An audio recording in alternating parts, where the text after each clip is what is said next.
अच्छा वैसे एलिफ क्या कर रही है? वो प्रेग्नेंट है। क्या शादी हो गई उसकी? तुम्हें यकीन ना है शायद, लेकिन वो शादी नहीं हो सकी क्योंकि बच्चे का बाप ऑलरेडी मैरिड है। क्या?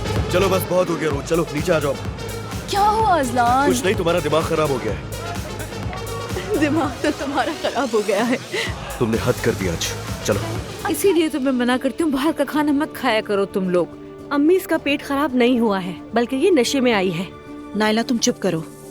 क्या मतलब नशे में है वो? क्या उसने शराब पी है? नूर आपा, आप उसे क्यों बचा रही हैं? अम्मी को सच बताइए ना। नूर बेटा, तुम नहीं आई, कहाँ थी बेटी? मैं बीमार थी बाबा।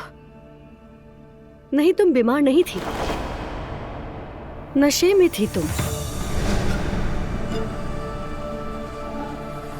निकल जाओ यहाँ से। उरूज आराम से। क्या ये झूठ है अम्मी? बताइए ना इन्हें। चुप रहो नायला।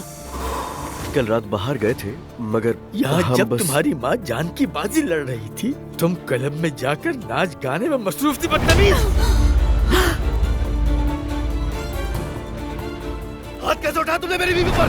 अजलान बेटा, हिम्मत कैसे हुई? अजलान। चलो चलते हैं यहाँ से।